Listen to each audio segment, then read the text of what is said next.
Hey guys, welcome back. I am Ashish, and today we'll continue with our second lecture of Module 1, that is nothing but Evolution of Public Administration. Now, we have already dealt with meaning, scope, and significance, and having dealt with those, things are going to get much more interesting now. We will get to learn about various scholars and thinkers of PubEd, and first of them being Woodrow Wilson. Wilson's view and evolution of discipline is what we are going to discuss in today's lecture, and we'll get it over with. And I can assure you that this will be a very exhaustive coverage, including all the hidden topics too. So sit tight and enjoy the ride. Let's start. Evolution and status of the discipline. So this slide will contain background info which is just for reference, but do not take it lightly because we know that UPSC has the trend of asking very unpredictable questions.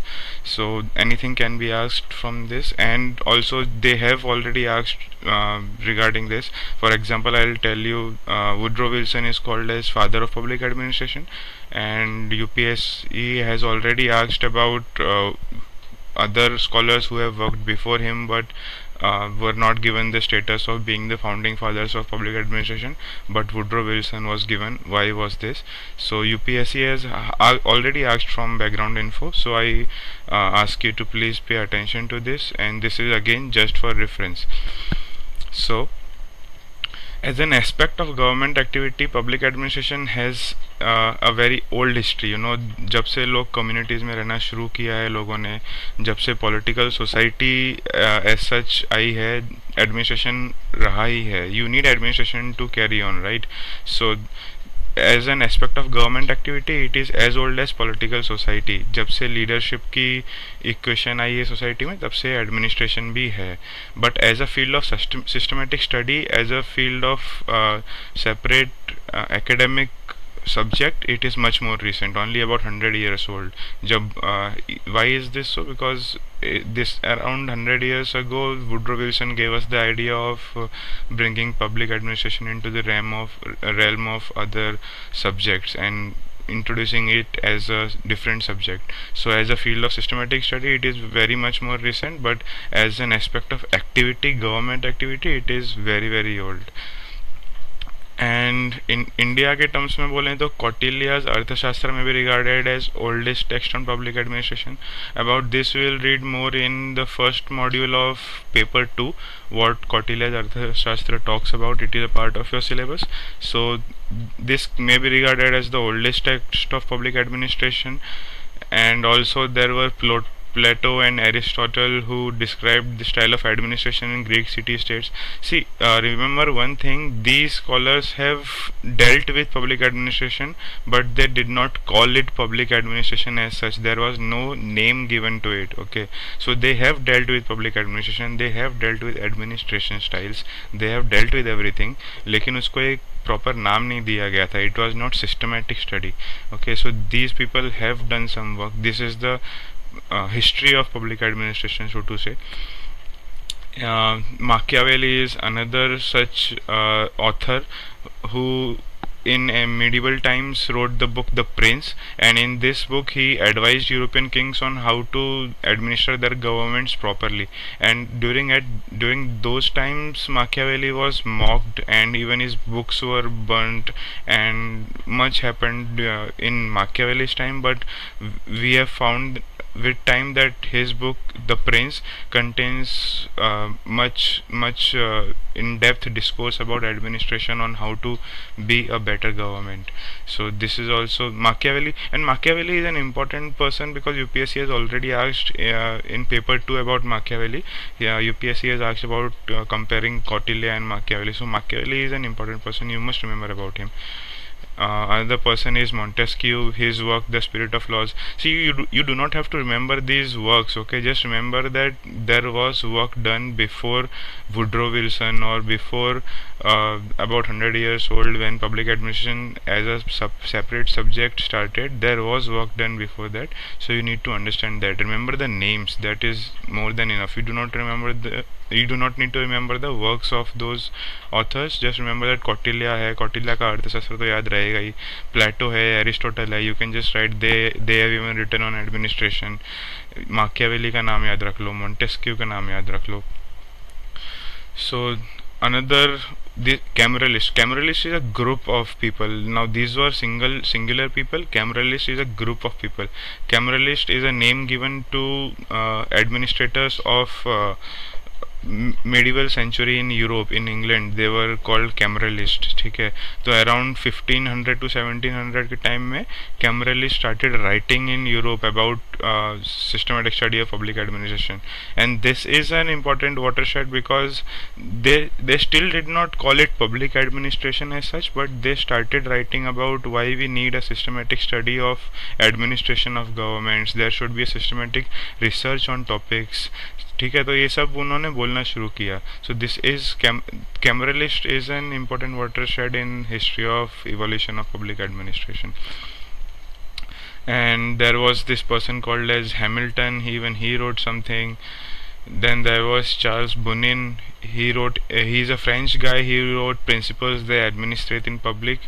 So his work is also considered. It is a first separate treatise on subject of public administration.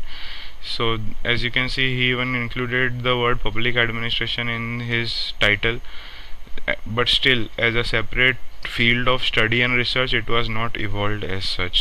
So this is all what happened before Woodrow Wilson.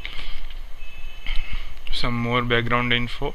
But however, public administration as a separate subject of study originated and developed in the USA itself. Okay.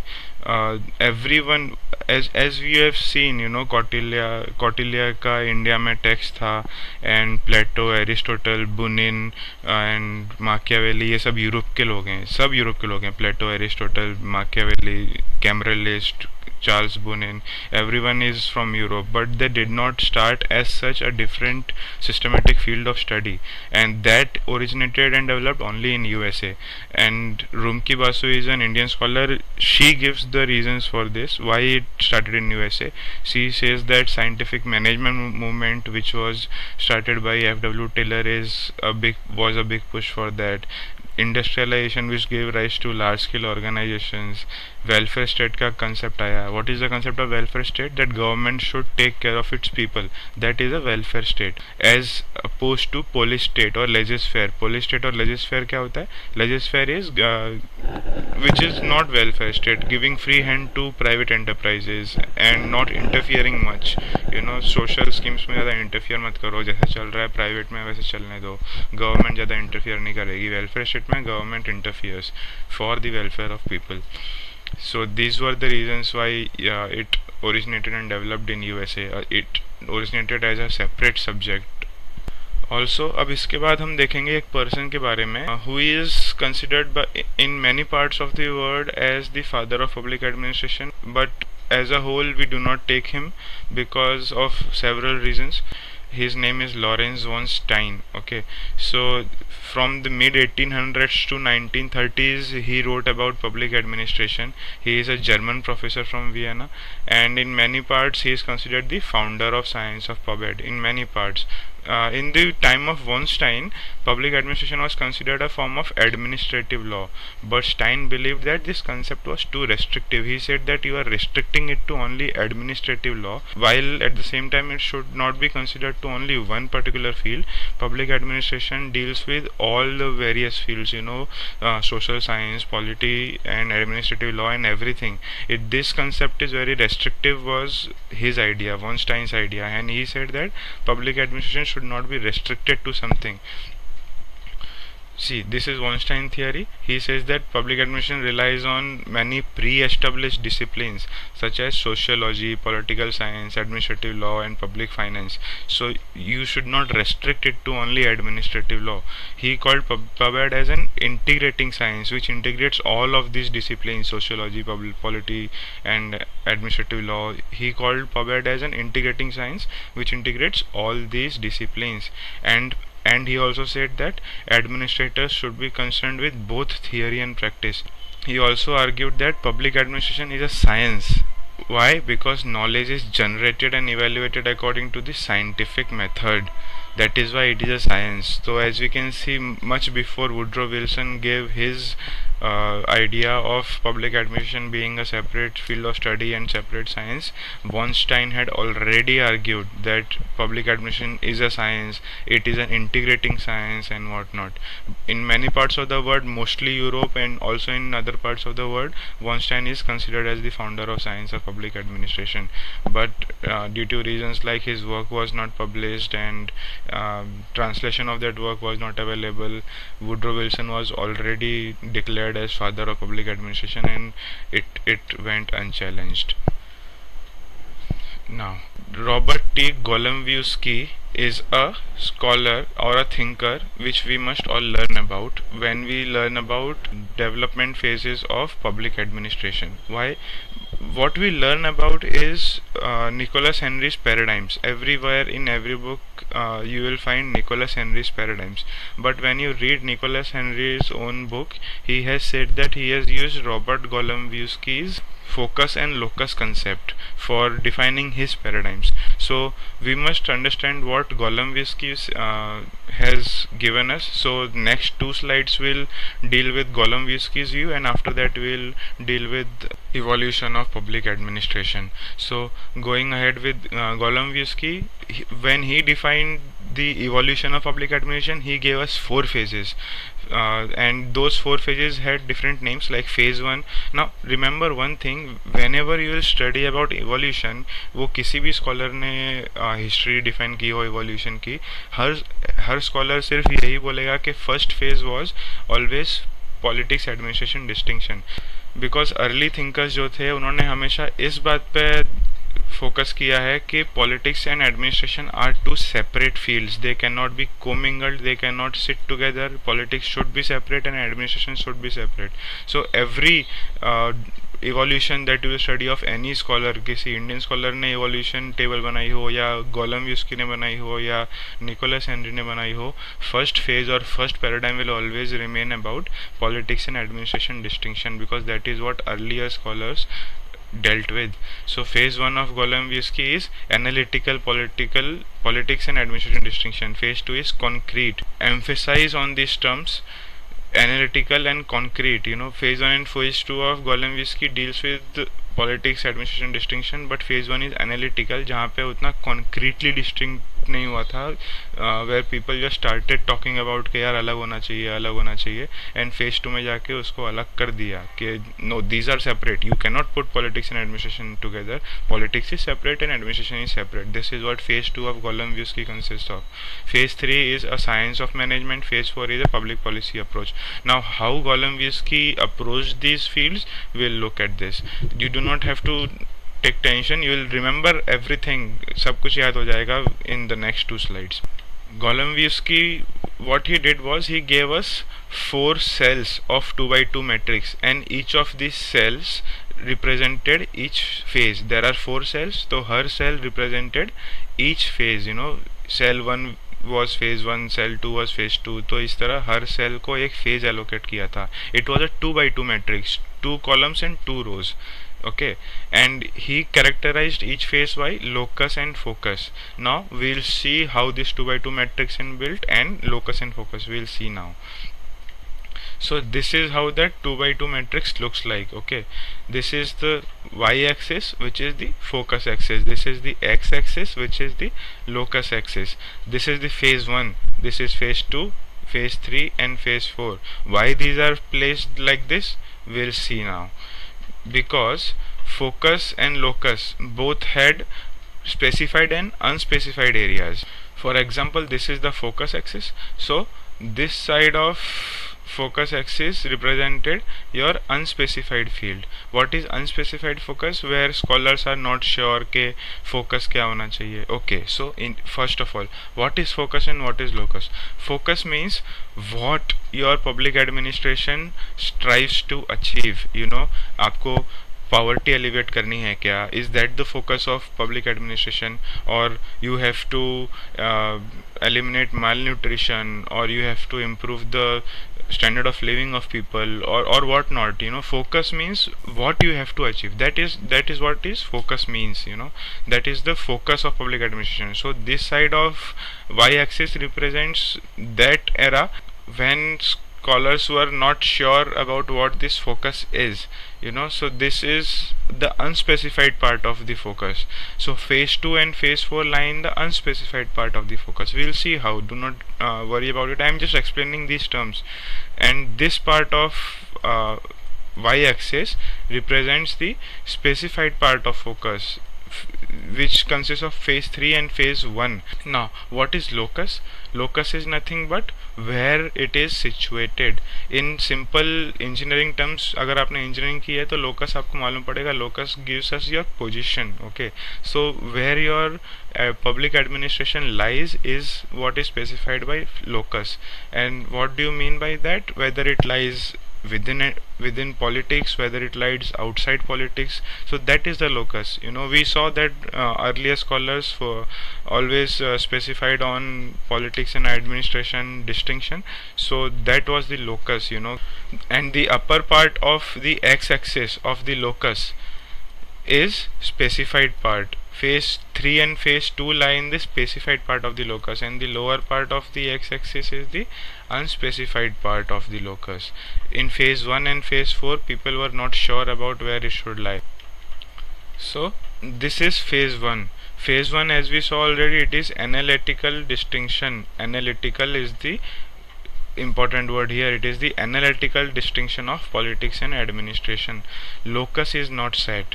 Why locus is not set? Because it is just analytical. Phase 2 was concrete. Phase 2 was concrete distinction. Phase 1 is just analytical. They were not sure. They were just talking about it. Okay, yaar, politics should be different, administration should be different. So they were just talking about it. They were not sure about it. So locus is not set. Now I hope you understand what do you mean by locus. The position of public administration was not set in stone, but functions performed by both is determined. Lekin they were sure what public administration must achieve. They were sure that it should be a different field of study, it should be a different academic subject. So what functions it should perform, that were defined, but they were not sure whether it should be within politics or outside politics. So this is phase 1 for you, where locus is unspecified. As you can see, locus is unspecified, right? This is on the lower part of the x-axis, which is unspecified locus, and focus is specified focus. As you can see, this is on the left hand side of the y-axis, which is the specified focus part. Now let's talk about phase 2. Phase 2, as we have seen already, the running word here is concrete distinction of politics and administration.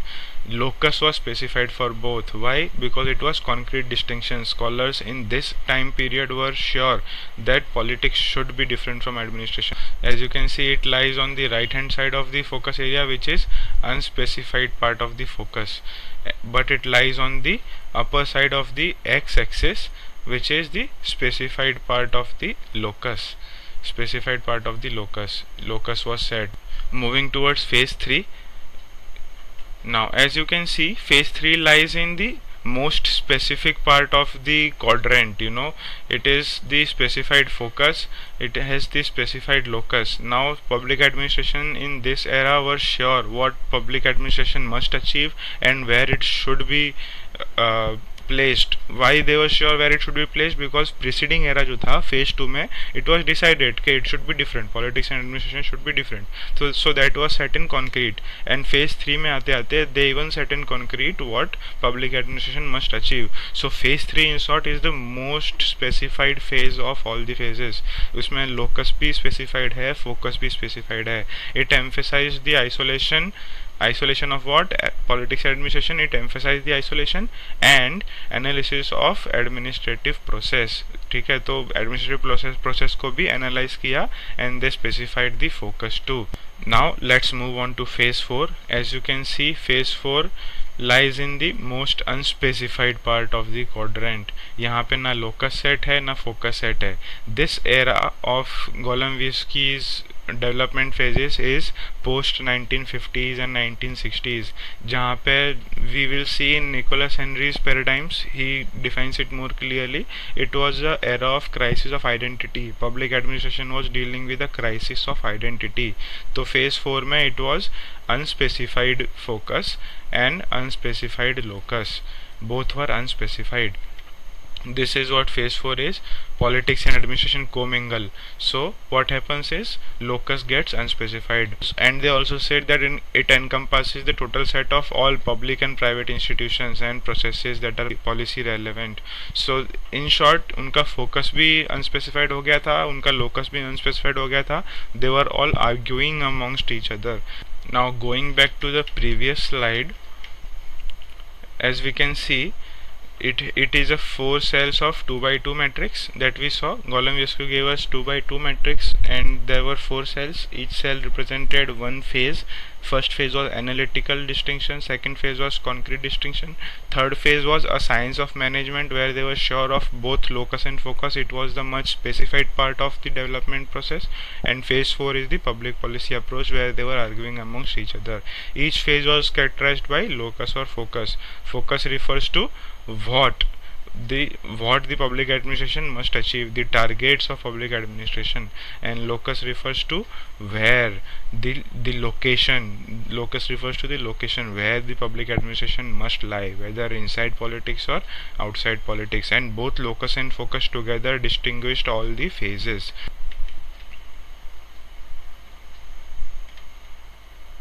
Now this slide consists of everything that we have talked earlier. If you want to read more in detail, you can just pause the video on this slide and read about each phases. I have written in words.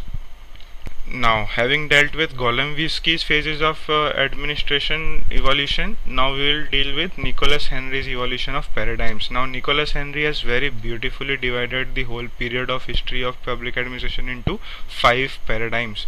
Paradigm 1, Paradigm 2, और paradigm 2 और paradigm 3 के बीच में एक challenge era है, the crisis of identity period. फिर paradigm 3 आता है, paradigm 4, and then paradigm 5. Now we will deal with each of these paradigms in detail, but before that I will deal with Woodrow Wilson. Why? Because after reading Woodrow Wilson, paradigm 1 will become more clear. So we'll come back to Nicholas Henry. Before that we'll deal with Woodrow Wilson. So this is the beginning, Wilson's contribution.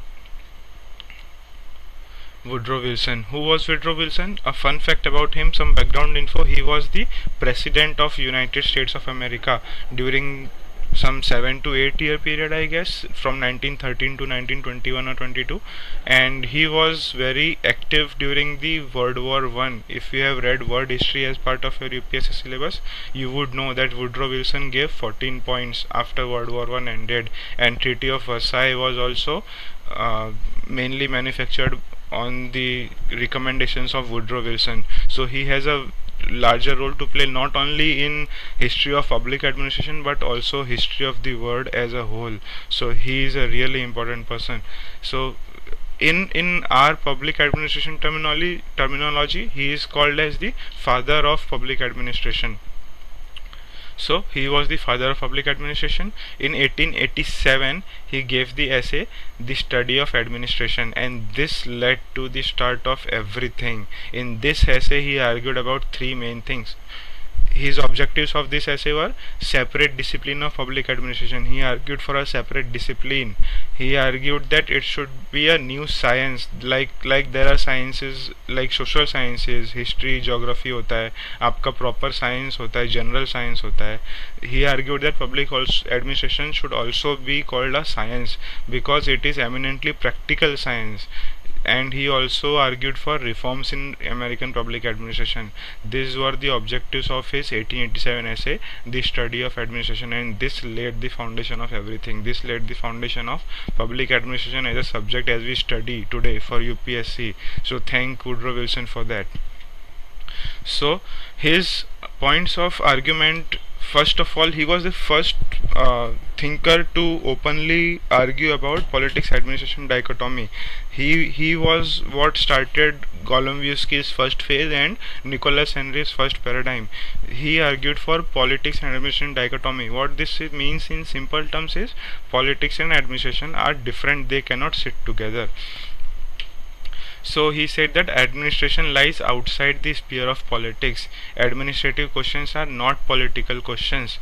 I am highlighting this in different color because this is a line which, if you can, you must remember. So what happens is UPSC asks questions based on the quotes of thinkers. They will quote a person and they will say that in the light of the above statement, tell what this or that person meant by these words. So if you can, you should remember these different colored words that I am highlighting, because this you can quote in your answer too. And if you are quoting in your answer becomes just beautiful. Whenever you are writing about, let's say, politics administration dichotomy, and if you write these words that Woodrow Wilson has said administration lies outside the sphere of politics, your argument for dichotomy becomes much more relevant, because now you have attached a name of a thinker with it. Okay, so try to remember these different colored lines. It will be important for your answer writing skills too. So he said that administration lies outside the sphere of politics. Administrative questions are not political questions. Although politics sets the task for administration, it should not be suffered to manipulate its offices. So he said that basically politics and administration should be different. He said that field of administration is the field of business. It is removed from the hurry and strife of politics. This is a very important statement. It is important for you to remember. If you can remember it, it's well and good. The field of administration is the field of business. It is removed from the hurry and strife of politics. This is what he said. And he gave some arguments for separation too, why it should be separate. Some of his arguments were, he defended on the works of German writer Bluntschli. Now what Bluntschli said was, it's true what Bluntschli said. Bluntschli said that politics deals in things which are great, universal and general in nature, while administration deals with things which are small and particular in nature. So what basically this means is, for example, politicians का basic काम होता है policy making. So policy making is a universal and general in nature, एक general policy बना देंगे. And administrators का काम क्या होता है, उस general policy को particular nature देना. This is called as delegated legislation. We'll learn about this in future topics, but this is what Bluntschli said, which is to a great extent true, that politics deals in things which are great, universal and general in nature, while administration deals with things which are small and particular in nature. Politics is thus a special province of statesmen and administration is of technical official. So that is why they should be differentiated. Other argument that he gave was, public administration is detailed and systematic study of public law. The broad plans of government action is not administration, but detailed execution of such plans is administration. In simple words, he said that policy making is not the part of administration, but policy execution is the part of administration. As you can see, broad plans of government action is not administration, the plans is not administration, the policy making is not the administration, but detailed execution of such plans is administration. This is the argument he gave. Other argument he gave was, administration is business, and like business, it should not involve itself in question of politics. This is also one line, if you can, please remember it. Administration is business, and like business, it does not involve itself in questions of politics. And also about partisan political patronage, that bureaucrats should not be partition towards some party, political patronage should not be there. So that is why it should be different. These were the arguments given by Woodrow Wilson for politics administration dichotomy. Now remember one thing, that while Woodrow Wilson argued for dichotomy, at the same time he acknowledged that they cannot be completely compartmentalized into different sections. We will see that in our next slide, which is dichotomy, not divorce. These are the words of Woodrow Wilson. He said that I am talking about dichotomy, separateness, but not divorce. That means not complete separateness. He said that the field of administration is a part of political life, just as the machinery is a part of manufactured product. जिस तरह machinery and manufactured product are different, but yet they are related in a very intricate manner. In a similar way, administration and political life are also related, they are separate, but they are not divorced. Administration must mirror the principles of government in operation. He also said that administration cannot be divorced from its connections with other branches of public law without being distorted and robbed of its true significance. अगर आप उसको पूरी तरह से divorce कर दोगे तो it will get distorted, it will not remain public administration anymore, it will get robbed of its true significance. That is why he said that I am talking about dichotomy and not divorce. Another point that Woodrow Wilson raised was science of administration. First, he said that it should be different, politics and administration, dichotomy. He talked about dichotomy of politics and administration. Second point he talked about was science of administration. He said that like other sciences, public administration should also be considered a science because it is eminently practical science. We saw that in the first slide, right? We'll see that again now. He said that there should be science of administration to strengthen the parts of government, to make its business less unbusinesslike, and to strengthen and purify its organization, and to crown its duties with dutifulness. These are the words of Woodrow Wilson. You must remember some particular keywords, okay? Make its business less unbusinesslike. These are the keywords. Wilson believed that administration was a eminently practical science. That is why it should be called as a science like other general science and social sciences. Why there was a need of administration? Again, he gave some reasons. Now let's look at some reasons. Not much scientific method was to be discerned in American administrative process. He was the first scholar. You must remember that after him came F.W. Taylor, who gave a scientific management movement, but Woodrow Wilson was the first person in 1887 to talk about that administrative process must contain a scientific method. Excessive emphasis on political aspects such as constitution, nature of state, and who should make the law and what the law should be. ज़्यादा emphasis इस पे देते थे, but lack of emphasis on how the law must be administered. There was lack of emphasis on the scientific method of administering the law. So he argued that for this reason there should be a science of administration. He said that administrative science first developed in Europe by French and German academics. We saw that, right? Plato, Aristotle, आपके Camaryllis and Charles Bunin and Machiavelli, and all of these were Europeans. And Woodrow Wilson gave reason himself. He gave reasons for this. Woodrow Wilson says that why was this so? Because governments in European countries were independent of popular assent. वो लोग लोगों की नहीं सुनते थे, राजा की चलती थी. The king had the final word. So there was more of government and less of public opinion. He said that desire to keep the government a monopoly, thus greater interest in discovering least irritating means of governing people. So that was the reason why in Europe and France people were writing about administration. They were Machiavelli was writing The Prince. He was advising the kings how to govern better. Why? Because there was a desire to keep government a monopoly, and that is why there was greater interest in discovering least irritating means of governing. Consequently, administration developed to meet the needs of highly compact and centralized forms of European governments. They were highly compact and centralized. That is why it was that way the environment was conducive for development of administrative science in Europe by French and German academics. This is what is said by Woodrow Wilson himself, and he argued that this is the reason we need science of administration in our United States of America.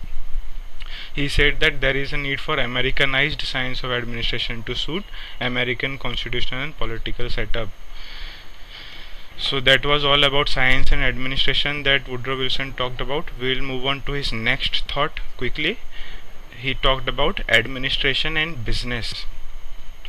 Also, he said that there should be a science of administration to strengthen the paths of government, make its business less unbusinesslike. These are the keywords. If you can remember, please remember these. The field of administration is the field of business removed from hurry and strife of politics. Wilson believes that concerns of economy, efficiency and effectiveness is common to both. And also he said that administration is like business but not business. It is the organic life. Now there is a meaning to this hashtag I have given. This will be revealed 5 to 6 slides later. You can see above he is saying that field of administration is the field of business, right? But at the same time he said that it is like business but not business. Another thought that Woodrow Wilson put forward was of comparative method. When we study the module of comparative public administration, it is an entirely separate module. We will see how Woodrow Wilson is one of the first persons to tell about comparative methods. Wilson believes that without comparative studies in government, we cannot rid ourselves of the misconception that administration stands on a different basis in democratic and other states. He said that in all type of states there were some similarities, whether they are democratic or non-democratic. There is a misconception that they are different. In all types of states there are some similarities, and for this we need comparative studies. Structural likeness and functional sameness in governments all across the world. Remember these words: structural likeness and functional sameness. Whether they are democratic or non-democratic, there were some similarities: structural likeness and functional sameness. Wilson believed that one can never learn the weaknesses or virtues or peculiarities of any system without comparing it. If you do not compare it, you will not come to know what weaknesses are there, what good things are there. So this is what he said. Remember, this hashtag will come after 5 to 6 slides. I'll reveal why this hashtag is used. Here Wilson also agreed that this would lead to import of foreign systems. On one hand he says that we should compare, on the other hand he says that it would lead to import of foreign systems, but we do not want that. He says that while comparing, we should filter the governments through the cultural and constitutional lens. Every country has different culture, every country has different constitution. So while we compare, we should also make sure that we filter the governments through the cultural and constitutional lens, so that everything does not get imported. American how to do it must get priority over what to do. Our own politics must be touchstone for all the theories. We should compare, but our own politics must be the touchstone. He gives one example: if I see a murderous fellow sharpening a knife cleverly, I can borrow his way of sharpening the knife without borrowing his probable intention to commit murder with it. So this is what he said about comparative method. We'll move on to his another thought, which is role of public opinion. We saw that while he was arguing for need for science of administration, he said that in Europe governments were free of public opinion, and that is why writers and authors of Europe were able to focus on writing about public administration. So we'll see more about this in the same slide. Administration has to be continuously responsive to the multitudinous monarch called public opinion. He said that public opinion is a multitudinous monarch, and administration has to be continuously responsive to that. He said that public opinion cannot be done away with. Kitna bhi bura ho, public opinion will always be there, and administration will always have to be responsive to this. Wilson believed that public opinion hinders administrative reforms because it is multitudinous monarch. He believed that it hinders administrative reforms. It always comes in between administrative reforms. Government in European countries were free from popular assent. Public opinion takes the place of authoritative critique. Public always tries to criticize government policies, so public opinion takes the place of authoritative critique. He said that it should not be meddlesome, and he said that though is it a clumsy nuisance, it is not only beneficial but also altogether indispensable. Why it is beneficial? Because it checks on the tyranny of the government. It does not become a dictator. The government does not become a dictator. That is what public opinion does. It is beneficial. It is a clumsy nuisance, but it is beneficial, and it is altogether indispensable. You cannot do it away with. And there are ways to mold public opinion. If you consider it as a nuisance, then there are ways to mold public opinion and mold it in your own ways. How to do that? Emphasize on political education of citizens, persuade them to demand a particular change, and technically schooled civil service is also one of the ways, because technically schooled civil service, technically schooled bureaucrats are the people who bureaucrats are the people who implement policies, and if they are good enough in implementing policies, if people are happy with the policies that are implemented, there will be not much criticism about it. So technically school civil service is also one of the ways to mold public opinion. Moving ahead, role of bureaucracy and civil servants. Wilson's views on this are: Policy will have no taint of officialdom. It should not be creation of permanent officials, but of political leaders. Policy making is the work of politicians. So policy should be creation of political leaders and not permanent officials or bureaucrats. Political leaders whose responsibility to public opinion will be direct. Why? Because political leaders are the ones who are elected by people, so they have a direct responsibility to people. So that is why he says that policy should be creation of political leaders whose responsibility to public opinion will be direct and inevitable. Keep bureaucracy out of political life of people. We saw that technically school civil services is indispensable. We saw that a civil service based on merit was necessary to organize democracy. So there is a need for civil services based on merit. Why he says that? Because in those times in America, civil service recruitment was based on spoil system and not on merit. This was after these reforms that were suggested by these thinkers like Woodrow Wilson and others, that civil services in the USA changed to the merit system. Before that it was the spoil system. It was not based on merit. There used to be favoritism and nepotism and whatnot in selection. It is called a spoil system. I am not making this up. Spoil system is actually a term. You can Google it up. So he says that civil services should be based on merit. Wilson advocated concentration of powers for civil servants and also favored large discretionary powers for civil servants. He says that since we are separating politics and administration, there is a need that civil servants be powerful enough so that they can implement policy without any interference. Also discretionary powers if need arises. Example of discretionary powers you can find in polity very well. In polity, for example, president has discretionary powers to appoint prime minister when there is no proper majority.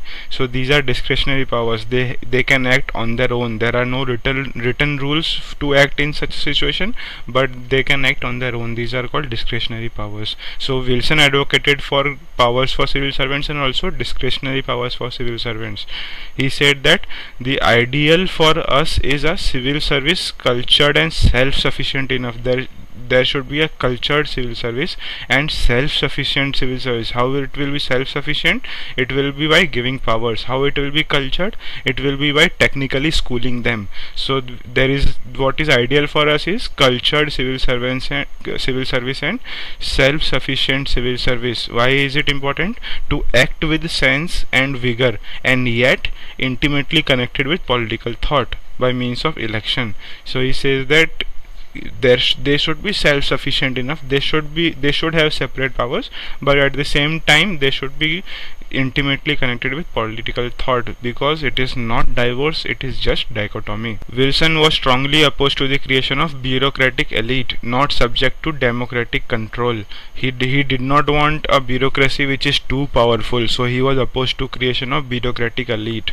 You know, अगर ज़्यादा powerful bureaucracy हो जाएगी तो public will get irritated and they will get frustrated. He was opposed to the creation of bureaucratic elite not subject to democratic control, so there should always be democratic control. Another point which is analysis of Wilson is Wilson's essay raises more questions than providing answers. Why is it so? Woodrow Wilson himself noted the study of administration is too general, too broad and too vague. He himself said that it is too general and too broad and too vague. You are saying that it should be a separate field, it should be a separate science, but at the same time you are saying that it is too general, too broad and too vague. So it is one of the questions that he raises. Wilson was ambivalent on many issues. Three main particular issues that he was ambivalent on are what the study of administration actually entailed. He did not emphasize this. He said that there should be a separate academic study, there should be a separate science, but he did not tell what this academic study should entail, what this science should entail. You know, so he failed to amplify that what this study, what this separate study should actually entail. He failed to amplify what the proper relationship should be between administrative and political realms. On one hand he says there is dichotomy, on another hand he says it is dichotomy not divorce. So what actual proper relationship is, he failed to amplify that. Whether or not administrative studies should ever be become a science akin to natural sciences. He argued for a need for science, but he did not say that whether or not it should actually become a science. So he failed to amplify these terms. He just raised some questions but did not provide answers for that. He raised many questions but did not provide answers for that. Wilson was also ambivalent on following topics: politics, administration, dichotomy. We saw that dichotomy, not divorce. Science of administration, comparative nature of public administration, administration as business, and role of bureaucracy. Now in all of these topics, these are the thoughts that we saw in previous slides.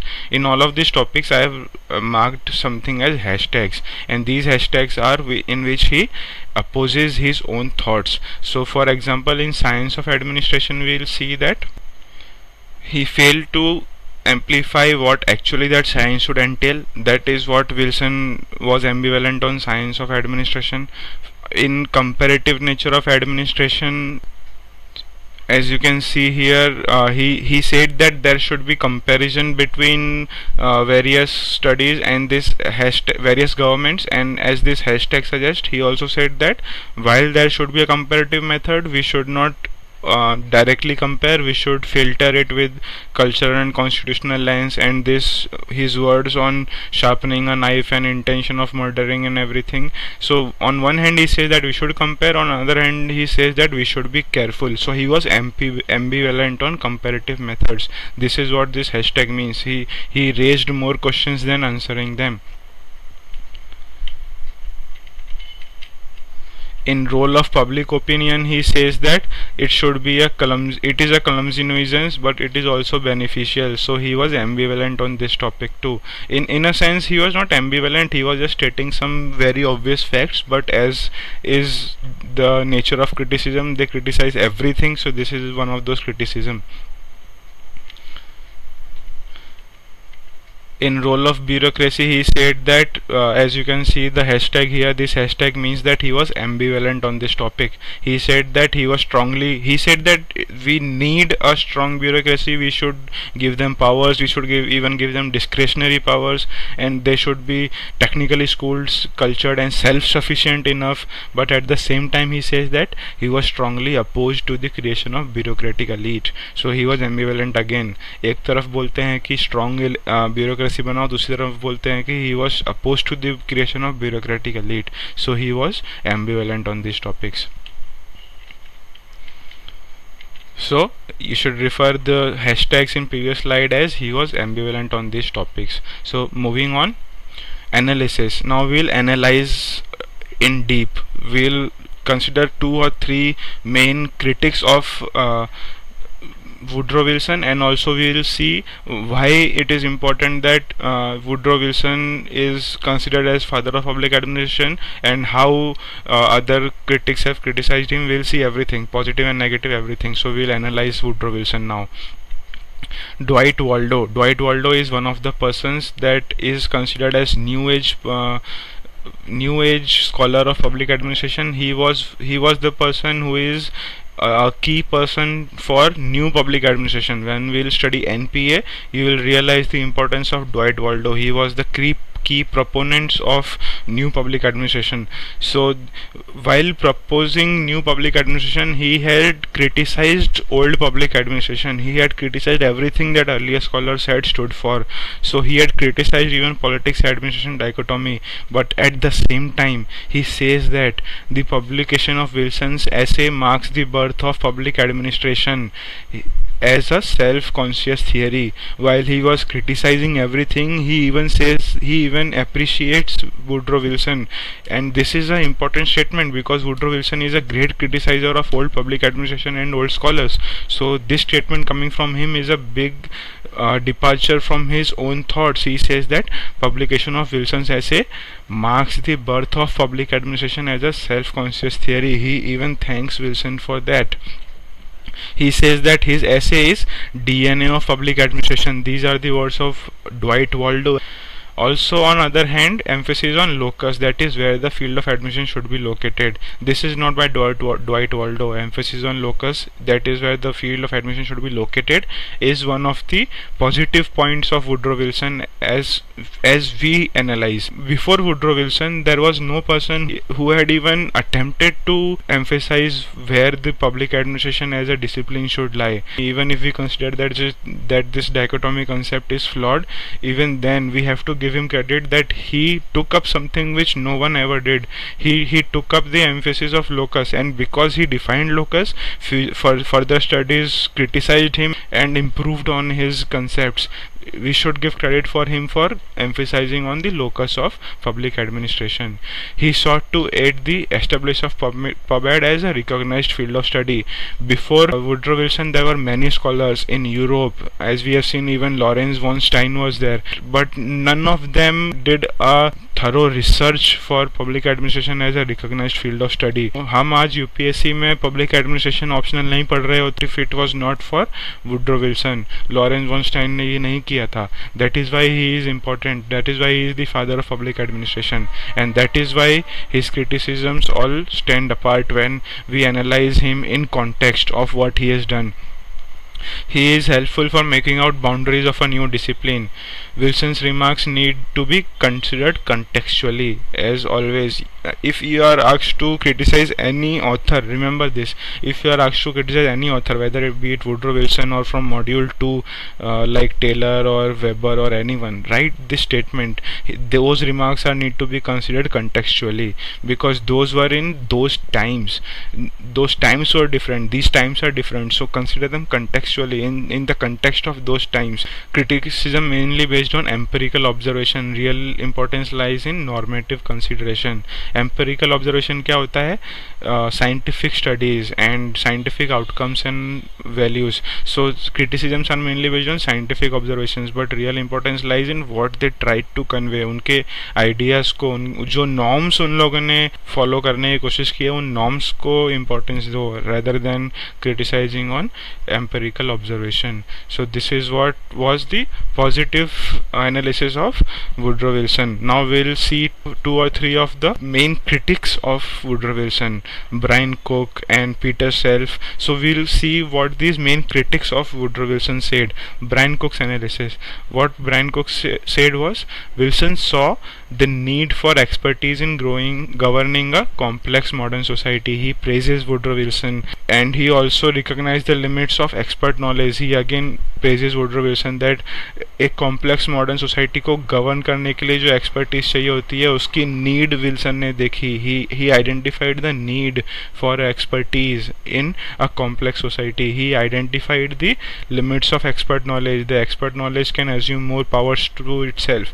That is why Woodrow Wilson was opposed to bureaucratic elite, if you remember. So he recognized the limits of expert knowledge and dangers of a domineering illiberal officialism. That is the same thing. He also said that if politics and administration are separate, then the reconciliation of democracy and administration is straightforward. This is again a praise for Woodrow Wilson. What he is trying to say here is, if we consider the fact that politics and administration are separate, if we give credit to Woodrow Wilson that we have separated politics and administration, he says that when we have done this, there will be reconciliation of democracy and administration. What is democracy? True power to people, right? So when we have separated politics and administration, when there will be no political interference while implementing the policies, then true policies will be implemented. Policies will be implemented to their true sense. So there will be reconciliation of democracy and administration. So it will be like a triumph of democracy. So he praises Woodrow Wilson for that. Again, in the same vein of reconciliation of democracy and administration, Brian Cook gives us 2 points. Okay, first point is, administrators are and should be involved in policy making because their day-to-day experiences provides them the best vantage point because they are connected to grassroots. Administrators are connected to the ground reality, so that is why they are and should be involved in policy making. So this is the first point that Brian Cook puts forward. But he also says that the participation of unelected bureaucrats are not elected, but politicians are elected, right? So participation of unelected bureaucrats in policy making poses a problem for democratic legitimacy. ठीक है, तो democracy will not hold true if you involve bureaucrats in policy making. So that is how he says that there will be reconciliation of democracy and administration if politics and administration are done separate fields, if they are put in separate compartments. So on one hand he says that administrators give us the best ground reality and hence they are good for policy making, but at the same time he says that this is bad for democracy, and he praises Wilson for that. Wilson should be praised for understanding this dilemma and straightforwardly confronting it. Whether he was ambivalent about it is the criticism of the critics, क्योंकि critics को criticize करना होता है, इसके लिए वो criticize करते हैं. But Wilson put forward this dilemma. He understood the whole situation in detail. That is what Wilson should be praised for. उसने positive भी put forward किया है, negative भी put forward किया है. The next we will learn about is Peter Self's analysis of dichotomy. Peter Self's analysis of dichotomy is administration is means and politics is ends. Administration is career and politics is vocation. It will always remain difficult to put questions of policy and questions of detail into insulated compartments. This is what Peter Self says, that questions of policy and questions of detail, policy और administration, politics और administration को आप separate नहीं कर सकते. Politics is ends, administration is means to achieve that end, politics is vocation and administration is career. So this is how they are intricately connected. He gives us a political administrative arc. As you can see, he gives us a political administrative arc. He says that they cannot be separate, politics and administration cannot be separate, but they are the two ends of the same arc. As you can see here, they are the two ends of the same arc. Okay, so what he says is that political will flows up one side of the arc to its apex. Okay, यहाँ से political will शुरू होती है और यहाँ पे वो administrative will के साथ आके मिल जाती है, and that is how this flow of power works. And this flow of power is not always one directional. Administrative policies can also come towards political arc. So this is not always one directional. This is what Peter Self says. So coming forward are Nicholas Henry's paradigms. What I'll do is I'll end this lecture here, and Nicholas Henry's paradigms I'll deal in the next video. And thank you for watching till here. I hope you have enjoyed it. Subscribe to the channel if you do not want to miss on the next video, and like and comment on the video whatever changes you want me to make on my teaching style. So I'll inculcate them, and whatever new modules you want me to pick up. One thing I can make sure of is whatever I'll cover will be very exhaustive and will be in very detail, so you will not have to worry about it. As we have seen today, we learned about Golombiewski, we learned about evolution of public administration, we learned about Woodrow Wilson in detail, and in next lecture we'll learn about Nicholas Henry's paradigms. We'll continue it from there on. Thank you for watching. Peace out.